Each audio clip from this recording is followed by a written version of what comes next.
Hey everyone. You know that epic story of King David, the shepherd who became king? Yeah, But how much of that is actually, true?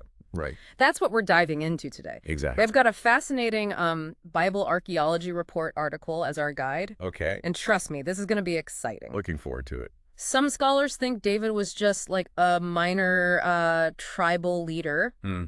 while others believe he ruled a vast empire. That's right. That's the big debate. So get ready to uncover the facts and maybe some surprising controversies Absolutely. about this legendary figure. What's fascinating about this topic is that, archaeology doesn't set out to prove or disprove the Bible. Right. It's more about uncovering the historical context, Yeah, adding another layer to our understanding. exactly. So let's start with a discovery that really shook things up. The Tel Dan Stele. Okay, yeah. Imagine archaeologists in 1993 digging away, Hmm. and boom, they unearth this inscribed stone. Wow. It's like finding a lost treasure. That's a great way to put it. Right. And this isn't just any inscription. Okay. It clearly mentions the House of David Wow. in Aramaic, Yeah. dating back to the 9th century BC. So that's Just a couple centuries after David supposedly lived. wow. That's pretty close in the grand scheme of things. It is, yeah. But what does House of David actually mean? Great question.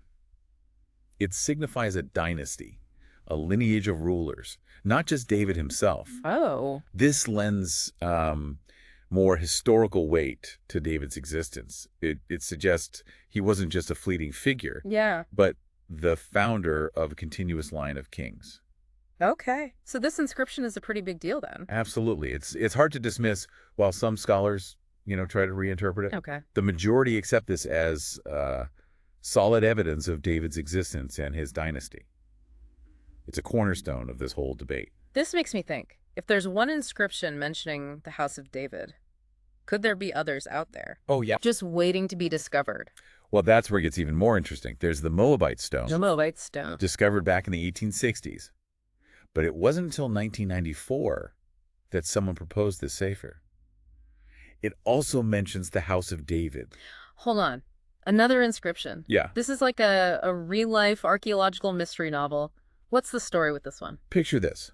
A king bragging about rebelling against Israel. Okay. This implies a strong Israelite kingdom existed for him to even rebel against. Yeah, for sure. Right. Okay. So how does House of David fit into this rebellious tale? The challenge is that this inscription is damaged Uh-huh. with missing letters. Right. It's like trying to read a book with torn out pages. Yeah. So scholars are locked in a debate, trying to decipher the true meaning. So they're still, arguing about it. Yeah, absolutely. But I bet technology is helping us get closer to the truth. Read Yeah. that. 3D imaging and techniques like reflectance transformation imaging are giving us a much clearer view of the inscription. It's a perfect example of how science is revolutionizing archaeology. Yeah. Who knows what secrets we'll unlock? So we have two potential inscriptions mentioning House of David, but I know there are always skeptics out there. Right. What kind of physical evidence do we have? Sure. Something more concrete, like a palace or grand buildings. Let's travel to Egypt for a moment. Okay. We encounter Pharaoh Shoshenq-I, Okay. who the Bible calls Shishak. Okay. He led a campaign against the Levant in the 10th century BC. Whoa, now we're talking about ancient Egyptian pharaohs. This is getting epic. Yeah. What does this have to do with King David? Well, Shishak documented his conquest on the walls of the Temple of Amun in Karnak. Okay. And guess what? What? One of the places he claims to have conquered is possibly the Heights of David. Wait, Heights of David? Is that an actual place? Or is this just a fancy name? That's the million-dollar question. It's Yeah. a source of debate among scholars. Some believe the inscription points to a specific location, while others argue it refers to something else entirely. Okay, so another clue. Yeah. But maybe not a perfect fit. Right. I'm starting to see how archaeology is like solving a giant puzzle, It is. with each piece bringing us closer to the full picture. Exactly. It's all about piecing together the fragments of the past. Mm-hmm. And in archaeology, there's always something new to discover. Oh, yeah. Speaking of discoveries, let's shift our focus back to Jerusalem. Yeah. In 2005, archaeologist Eilat Mazar made a groundbreaking find. Oh, I Uh-huh. love a good archaeological discovery. Yeah. Tell me more. Imagine digging in Jerusalem and uncovering a palace from King David's time. That would be incredible. That's exactly what Dr. Mazar believes she found. Yeah. The remnants of a massive building complex Wow. called the large stone structure. Large stone structure. It's not a simple tent in the desert, Okay. but a grand structure Okay. with intricate stone decorations. Now we're talking. So this wasn't just any ordinary building. No. What makes archaeologists think it was from David's time? The dating aligns perfectly with the 10th century BC, David's era. Okay. Plus, its location matches the biblical description of David expanding the city.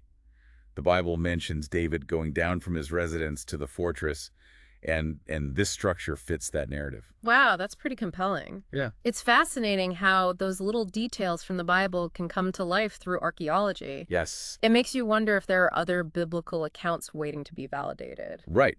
But as you can imagine, there are skeptics who doubt the biblical account Right. and therefore question this find as well. Of course. That's the nature of the debate. This raises a good point. If King David really had a powerful kingdom, wouldn't we find traces of it outside of Jerusalem too? Yes. Not just one palace, but evidence of a larger, well-organized society. What do you think? That's a great question, and it brings us to Khirbet Kiafa. Khirbet what now? That's a mouthful. Khirbet Kiafa. It's a fortress dating back to David's time, about 30 kilometers southwest of Jerusalem. Okay. So what's so special about this fortress? Is it just another pile of old rocks? Not at all. It's the scale and sophistication that are mind-blowing. Okay. It's estimated that a whopping 100,000 tons of stone were used in its construction. Wow. That suggests a central administration capable of managing such a massive project. Yeah. It's definitely not something a small, disorganized group could have pulled off. 100,000 tons of stone. That's a whole lot of rocks. What else did they find there? Well, there's evidence of urban planning, Okay. casemate walls, Casemate walls. which are basically walls with rooms built inside them, Oh, I see. kind of like a giant Lego castle, Got it. and houses built right into the walls. Oh, wow. All of these are signs of a complex and well-organized society. This is fascinating. We're starting to see a pattern emerge here. We are. We've got this impressive fortress at Khirbet Kiafa, and it's not the only one. Exactly. Right. And that's where another site, Tel Dan, comes into play. Tel Dan. Okay, I'm intrigued. Tell me more about this one. Archaeologists have been excavating Tel Dan Hmm. and have uncovered some pretty amazing structures, Okay. including a building they believe to have been a governor's residency. A governor's residency. Now, that sounds important. What makes them think that? This residence was built using ashlar stones, Ashlar stone. perfectly cut, rectangular blocks, Right. and deep foundations, Okay. which are very sophisticated construction techniques for that time period. Yeah. It's similar to what we see at Khirbet Kiafa. Wow, so this wasn't just some makeshift dwelling. They Right. really went all out. They did. This suggests a high level of organization and skill. Precisely. It's pointing to a much more powerful and organized kingdom than some scholars initially believed. Okay. Not just a local tribe, but a kingdom with a network of interconnected sites, Wow. all hinting at a unified kingdom under a strong central authority. So the evidence is building up, but let's switch gears for a minute and go back to the Bible. Yeah. It describes King David as the founder of a dynasty, a lineage of rulers who followed him. Right. What can archaeology tell us about this? Yeah. Did his descendants just fade into obscurity, or is there evidence to support this biblical claim? That's a great question, and that's where we'll pick up in the next part of our deep dive. We'll explore the archaeological evidence for the Davidic dynasty Okay. and see if we can trace the legacy of this legendary king. Awesome. Stay tuned. Welcome back to our deep dive into the world of King David. We've already uncovered some pretty amazing clues about his reign, haven't we? We have. We've seen hints of a kingdom that was much more organized and powerful than some scholars initially thought. Right. We've got those intriguing inscriptions, a possible palace, Mhm. and these impressive fortresses at Khirbet Kiafa and Tel Dan. Yeah. It's all starting to paint a picture of a ruler who was more than just a local chieftain.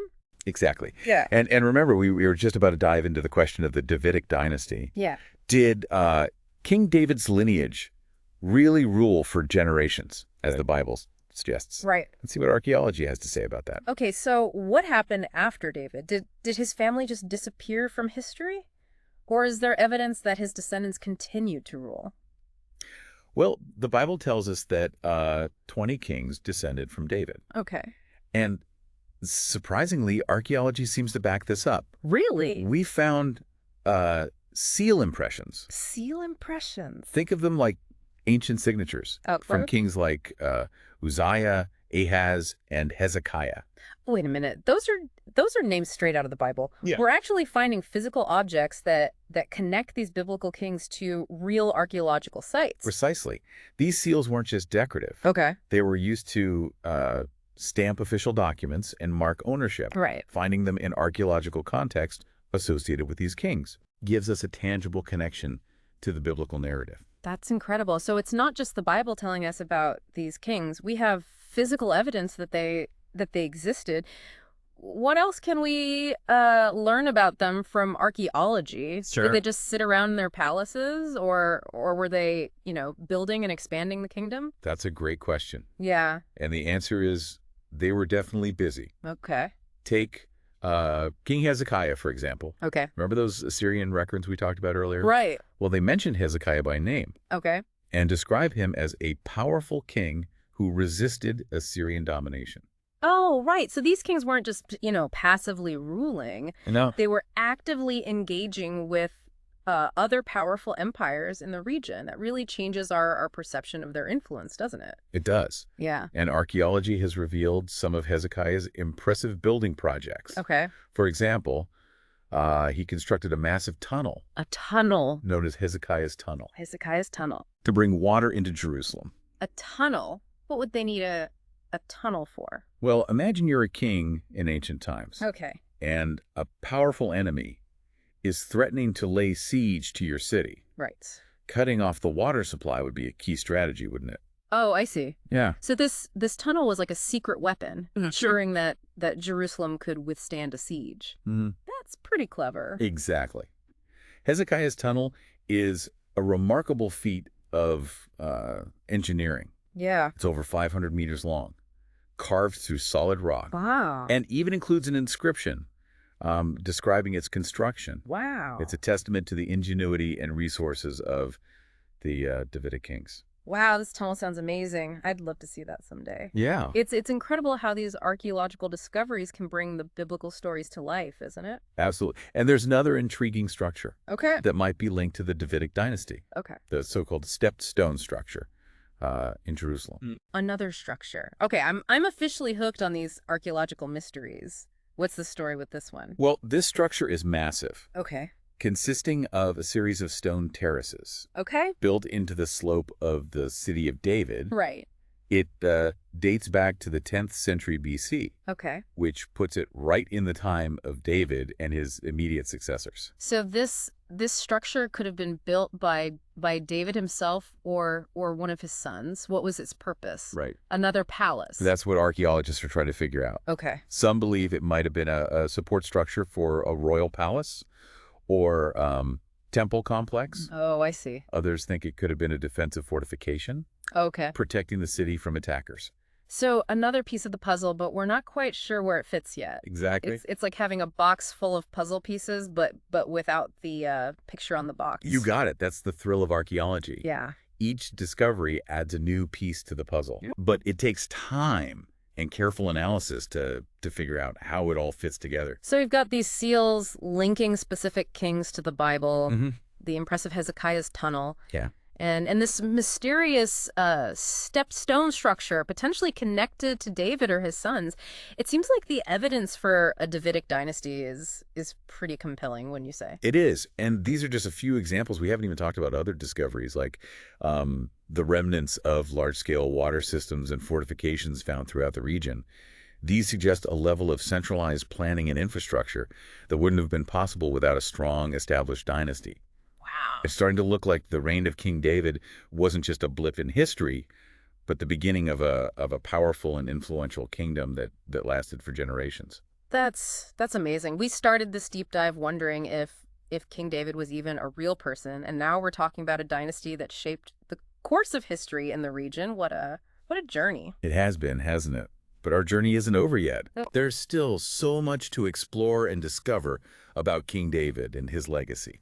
So stay tuned for the final part of our deep dive, where we'll wrap up our investigation and consider the broader implications of these incredible archaeological discoveries. Welcome back for the final part of our deep dive into the world of King David. It's amazing to think we started with just a simple question: was he fact or fiction?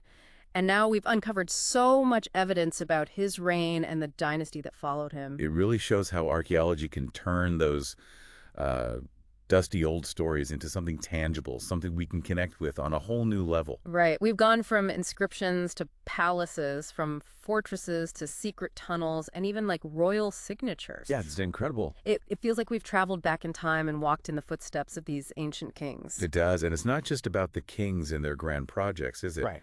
We've also touched on the lives of ordinary people who lived during those times. Yeah. What can we learn about them from the archaeological record?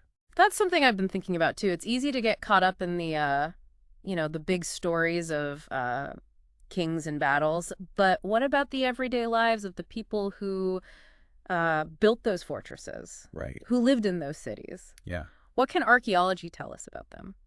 Well, for instance, at Kirpet Kayafa, archaeologists have uncovered remnants of houses, pottery, tools, and even food remains. Wow. These findings give us glimpses into their daily lives, their diet, their craftsmanship, even their religious practices. So we can actually see what they ate, what they used to cook with, the tools they used to build their homes. Yeah. It's like looking through a window into their world. Exactly. We're not just talking about abstract historical figures anymore. We can begin to imagine real people going about their daily routines, facing challenges, and celebrating triumphs. Yeah, it makes you realize that history is about more than just dates and names. It's about the stories of real people who lived, loved, and made their mark on the world.